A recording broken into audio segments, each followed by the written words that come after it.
આજે રામનવમી છે એટલે થોડીક રામજીની ચર્ચા કરશી. અને વિશેષમાં એ કહેવાનું કે અમારા બાબાનો જન્મ દિવસ પણ રામનવમીના દિવસે જ છે. એટલે આજે અમારા બાબાની બારેથી સંતો પૂજા કરવા આવ્યા હતા, અર્ચના કરવા આવ્યા હતા અને ઘણા બધા સંતો ને એવું બધું હતા. એટલે અમારે થોડુંક આવવામાં મોડું થઈ ગયું, કારણ કે બાબાનો જન્મ દિવસ હોય તો બધા સંતોનો એવો ભાવ હોય કે અમે થોડુંક બાબાનું પૂજા ને એવું બધું કરીએ, એટલે થોડુંક આવવામાં મોડું થઈ ગયું. તો અમારા બાબાનો પણ જન્મ દિવસ છે, રામજીનો પણ જન્મ દિવસ છે, તો આપણે રામજીની વાત લેશી. બાબાનું ચરિત્ર તો આપણે ઘણી વાર લેતા જ હોઈએ છીએ. તો રામજીની વાત કરીએ ને તો એકનાથજીએ પોતાની રામાયણમાં લખ્યું છે, એકનાથજીએ, કે રામ અયોધ્યા કાંડની અંદર જંગલમાં ગયા અને માતા પિતાની આજ્ઞાનું પાલન કર્યું, તો એમાં રામજીની શું વિશેષતા છે? રામજીની વિશેષતા શું? તો એમાં એને ઘણી બધી વિશેષતા આપી કે સૌ પ્રથમ તો સોતેલી માની આજ્ઞા માટે એને સખી માને દુખી કરીને પોતે વનમાં ગયા. પેલી વિશેષતા આ છે. મતલબ રામજીએ સોતેલી માતાના વચન નહીં, પોતાની સખી માતા હોય એવું જ વચન માન્યું. જો કૌશલ્યા તો રોતા હતા કે બેટા તને આ અચાનક વન મળી ગયો ને તારું શું થશે ને તું કોમળ છો ને, કૌશલ્યા રોકતા નહોતા. કૌશલ્યા એ રોક્યા નથી રામ, પણ એની કોમળતા અને એ જોઈને થોડીક ચિંતા થતી હતી કે મારો દીકરો કઈ રીતે જંગલમાં નિવાસ કરશે. તો માતાનો મોહ રામે છોડ્યો. પોતાના પિતાની આજ્ઞાના પાલન માટે, માતાની આજ્ઞાના પાલન માટે માતાને રડતી મૂકી. અને બીજું કીધું છે ભાઈઓને રડતા મૂક્યા. એના જે ભાઈઓ હતા એ ભાઈઓને પણ રડતા એને મૂકી દીધા. મતલબ ભરત, શત્રુઘ્ન બધાની ઈચ્છા હતી કે રામ પાછા અયોધ્યામાં આવે એવી ઈચ્છા હતી, પણ એ બધાને રડતા મૂકીને પણ રામ જંગલમાં માતા પિતાના વચન માટે ગયા. એ રામની વિશેષતા હતી. અને ત્રીજું કારણ એવું આપ્યું એકનાથજીએ કે પત્ની બધાને પ્રિય હોય અને પત્ની કષ્ટ પામે એ કોઈ પુરુષ સહન કરી શકે નહીં. તો સીતાને વનમાં આવવાની આજ્ઞા નહોતી, છતાં પણ પત્નીનું કષ્ટ જાતું કરીને રામ જંગલમાં ગયા. નકર તો પત્નીને કહી શકે કે ભાઈ તું રોકાઈ જા, આ તે બધું કહી શકે, પણ પત્ની રોકાણા નહીં તો રામ કે તું નહીં રોકા તો દુઃખ ભોગવવું પડશે, બાકી વચન તો હું માતા પિતાનું જ પાલન કરીશ. આવું માતા પિતાના વચનમાં રામજીને શ્રદ્ધા હતી. એકનાથજી મહારાજ લખે છે કે આટલા બધાને છોડીને રામજીએ આજ્ઞાનું પાલન કર્યું. તો કહેવાનો ભાવ શું છે કે રામજી દેખાડે છે કે માતા પિતાની આજ્ઞા સર્વોપરી છે. પછી સોતેલી માતા હોય તોય એને સગી માતા જેટલો જ આદર આપીને એની આજ્ઞાનું પાલન કરવું જોઈએ. પારકા પરાયાનો ભેદ કરવો જોઈએ નહીં, કારણ કે પારકા અને પરાયાનો ભેદ દુષ્ટ મનુષ્ય કરે. સજ્જન વ્યક્તિ પારકાનો એનો ભેદ કરતા નથી. આ બધા ગુણ રામજીએ પોતાના જીવનમાં કરીને દેખાડ્યા. પછી રામજીના આગળની વાત આપણે લઈએ તો રામજીની અંદર એક બીજો ગુણ હતો એના ભાઈ પ્રત્યેનો પ્રેમ. રામજી જયારે જંગલની અંદર ગયા ત્યારે એને એક જ ચિંતા હતી કે ભરતનું શું થશે. એમાં શબ્દ પણ વાપરા છે, ચિંતવે કમઠ અંડકી નાઈ, એવું કઈક શબ્દ પણ આવે છે કે જેમ કાચબો ઈંડાનું ચિંતન કરતો હોય, ઈંડાનું સેવન કરતો હોય, એવી રીતે રામજી ભરતની ચિંતા કરતા કે મારા ભાઈ ભરતને કેટલું દુઃખ થશે. એને એ ચિંતા એટલે સાધારણ ચિંતા નહોતી, ભાઈ હતો ને ભક્તય હતો એટલે રામજીને ચિંતા થતી હતી. તો એના ભાઈ પ્રત્યે પણ આવો એનો પ્રેમ હતો.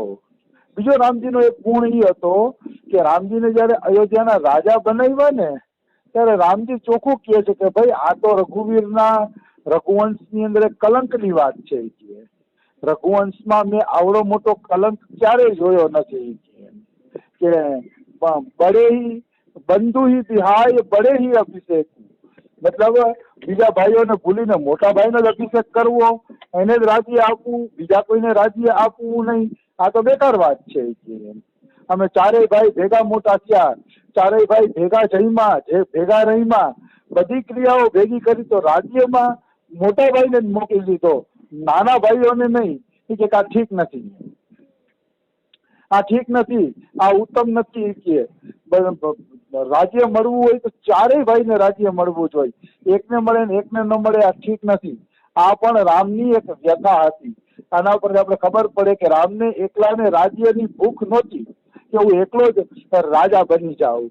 એની ઈચ્છા હતી કે જો ચારેય ભાઈઓ રાજ કરીએ તો વધારે સારું છે.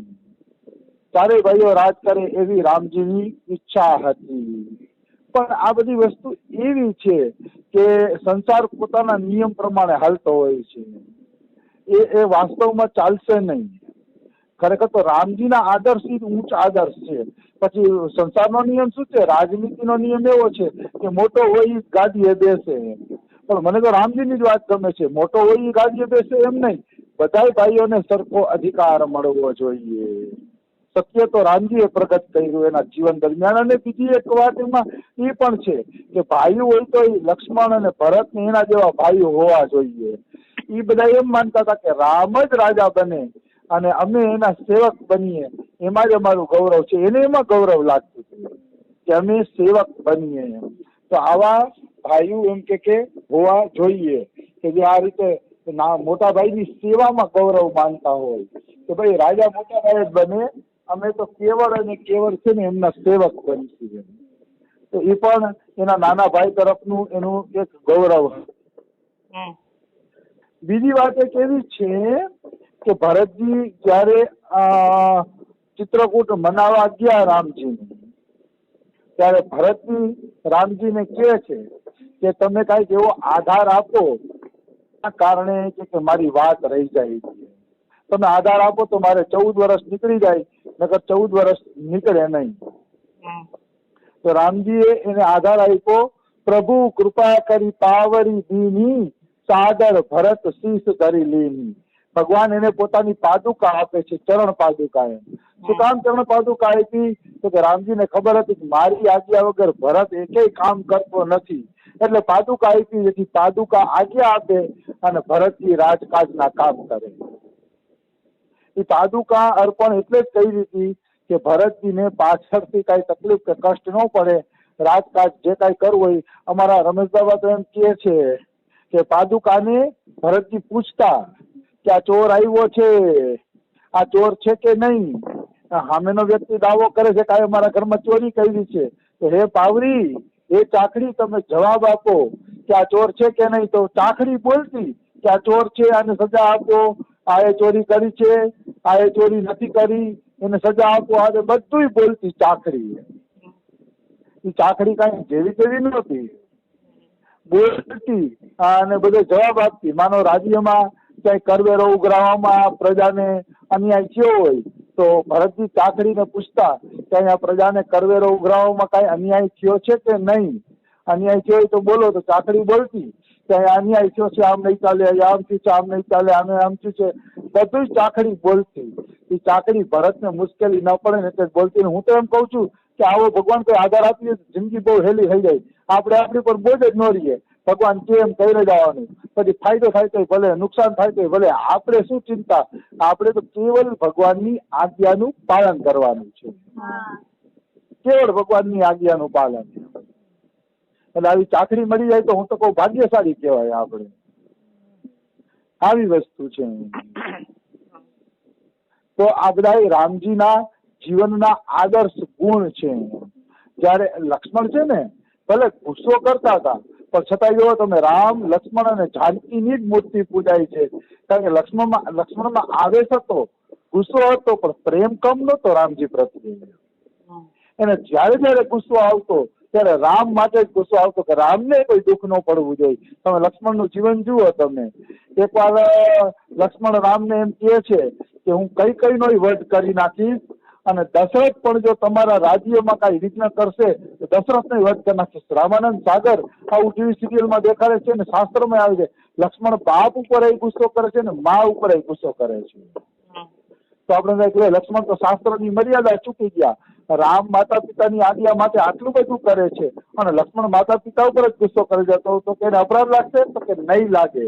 કારણ કે એના ગુસ્સાની અંદર રામના સુખની ભાવના છે કે મારો રામ શું કામ વનમાં જાય, મારો ભાઈ કારણ વગર શું કામ મનમાં જાય? એના ગુસ્સામાં રામની ભક્તિ છે એટલે એને અપરાધ નહીં લાગે. પોતાનો સ્વાર્થ નથી. જ્યાં પોતાનો સ્વાર્થ નો હોય ત્યાં અપરાધ લાગતો નથી. જ્યાં ભગવાનના સુખની ભાવના હોય ત્યાં અપરાધ લાગતો નથી. આવી વાત છે. તો કહેવાનો ભાવ શું છે? આ બધી વસ્તુ સમજવા જેવી છે. નકર આપણે કહે કે લક્ષ્મણ આટલો ગુસ્સો કરતો તો એનું શું કારણ? કારણ કઈ નતું. રામને તકલીફ પડતી એટલે લક્ષ્મણને ઉફાણ આવી જતો. રામને તકલીફ ના થઈ ગઈ. બીજી બાજુ લક્ષ્મણને ક્યારે ગુસ્સો આવે છે? ત્યારે ભરત એને રામજીને મનાવવા આવે છે અને લક્ષ્મણ એમ થાય છે કે સેના સાથે ભરત આવે છે એટલે અવશ્ય ભરતના મનમાં કપટ છે અને ભરત છે ને મારા રામને મારવા આવે છે કે રામને જંગલમાં મારી નાખું તો મારું રાજ્ય નિષ્કંટક બની જાય. લક્ષ્મણ આવો વેમ કરીને ગુસ્સો કરે છે પણ એ ગુસ્સામાં એનો પ્રેમ હતો રામ પ્રત્યે. એટલા માટે રામે લક્ષ્મણને હંમેશા સાથે રાખ્યા. ત્યારે લક્ષ્મણને છોડ્યા નહીં. એ ન છોડ્યા એનું કારણ જ એ હતું, રામને ખબર હતી કે આ હશે ને તો મારા સુખની ચિંતામાં બધા કામ કરી રાખશે, કારણ કે અમારો પ્રિય ભાઈ છે. મારા સુખ સિવાય, મારા સુખની કામના સિવાય એને બીજી કોઈ કામના નથી. એટલા માટે જ રામજીએ લક્ષ્મણજીને ભેગા રાખ્યા હતા. નકર આવો વારંવાર ગુસ્સો કરે, ખોટી રીતે ગુસ્સો કરે, માતા પિતા ભાઈઓ વિશે ગમે એમ બોલે તો રામ શું કામ એને ભેગા રાખે? એ ભેગા એટલે રાખતા હતા કે એને ખબર હતી કે એનો ગુસ્સો કેવળ અને કેવળ મારા માટે છે, મને તકલીફ પડે છે એટલે એને ગુસ્સો આવી જાય છે. એટલો એને પ્રેમ છે. માનો આપણે બાળકોને કોઈ મારતું હોય અને કારણ વગર મારતું હોય આપણે શું કામ ગુસ્સો આવી જાય છે? આવે જ ને, કારણ કે બાળકોમાં આપણો પ્રેમ છે. પ્રેમ છે એટલે ગુસ્સો આવી જાય છે. એમ ભરત લક્ષ્મણજીને રામ પ્રત્યે આવો પ્રેમ હતો એટલે લક્ષ્મણજીને ગુસ્સો આવી જતો. ખરેખર તો આ પ્રેમનો માર્ગ જ અટપટો છે. એમાં ક્યારેક ગુસ્સો કરવો એ ભજન બની જાય અને ક્યારેક મતલબ સેવા કરવી ને એ ગુનો બની જાય જો ભાવ ન હોય તો.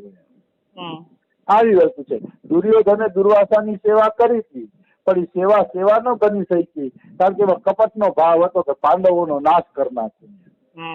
અને લક્ષ્મણે ભલે ગુસ્સો 2-3 વખત કર્યો પણ 14 વર્ષ મટકું માર્યા વગર રામની સેવા કરી તો ગુસ્સો કરવા છતાં એની સેવા ભજન બની જાય. આ બધી વાતો આવી છે. આપણા દેશના સિપાહીઓ છે કે સામે દુશ્મનના કેટલાય સિપાહીઓને મારી નાખે છે તો આપણે ગૌરવ અનુભવીએ છીએ કે કેટલાય દુશ્મનને મારી નાખ્યા, આને તો મેડલ મળવો છે. તો કે ભાઈ મારવાનું કામ કરે છે તોય આપણે એના મેડલની ચિંતા કરીએ છીએ કે એને મેડલ મળે? કામ તો એને મારવાનું કર્યું, કે ભલે એને મારવાનું કર્યું તો આપણા માટે દેશની રક્ષાનું કામ કર્યું છે એટલે આપણે એને મેડલ આપીએ છીએ. એવી જ રીતે ભગવાનની લીલામાં છે. ભગવાનની લીલામાં પણ આવું હોતું હોય છે. એટલે એમાં કઈ ફરક નથી. મૂળ તમારો હેતુ શું હોવો જોઈએ, ભાવના શું હોવી જોઈએ. હું ભણતો ને ત્યારે મેં એક સૂત્ર વાંચ્યું હતું કે કર્મ છે ને એ નિર્જીવ છે, કર્મમાં જીવ નથી. કર્મ નિર્જીવ છે, એની પાછળ રહેલી ભાવના જ કર્મને સજીવન બનાવે છે. એ સૂત્ર મને બહુ ગમી ગયું છે. કર્મ તો નિર્જીવ છે પણ તમારી ભાવના જેવી હશે ને એવું કર્મનું ફળ નીકળશે. તો કર્મને સંજીવન કોને બનાવ્યું? તમારી ભાવનાએ. જો કોઈ પણ ભાવના વગર નિષ્કામ ભાવે કર્મ કરો તો ભગવાનની પ્રસન્નતા મળશે, નિશ્ચિત ભગવાનની પ્રસન્નતા મળશે, એમાં કોઈ શંકા નથી. આવી વસ્તુ છે. એટલે કર્મ તો કરવાના જ છે પણ કર્મ પાછળની જો આપણી ભાવના શુદ્ધ હોય અને અતિશય શુદ્ધ હોય ને તો એનાથી મોટું બીજું કોઈ કાર્ય નથી. મનુષ્ય હંમેશા ભાવના શુદ્ધિ ઉપર ધ્યાન દેવાનું. કર્મ તો જે કરે છે એ જ કરવાના છે. એની અંદર ભાવના શુદ્ધિ આવી જશે તો ભક્તિ બની જશે. લક્ષ્મણની ભાવના શુદ્ધિ હતી એટલે એનું પ્રત્યેક કર્મ રામ માટે ભક્તિ બની ગયું અને આજે લક્ષ્મણની પૂજા જાનકીની સાથે થાય છે. એ એક વિચિત્ર વાત છે કે કોઈ પણ મંદિર સીતારામનું હશે તો લક્ષ્મણજીને યથાયોગ્ય સ્થાન મળે જ છે. આવી વાત છે. તો રામજીના તો આવા અનેક ગુણ છે, એના ભાઈઓના, એના પરિવાર બધા પાત્ર આદર્શ છે, અનેક ગુણ છે. પણ રામનવમી હતી એટલે થોડા ગુણ લીધા. સમય થઈ ગયો છે, બીજું આપણે કાલે લેશી. રાધે રાધે, જય સિયારામ.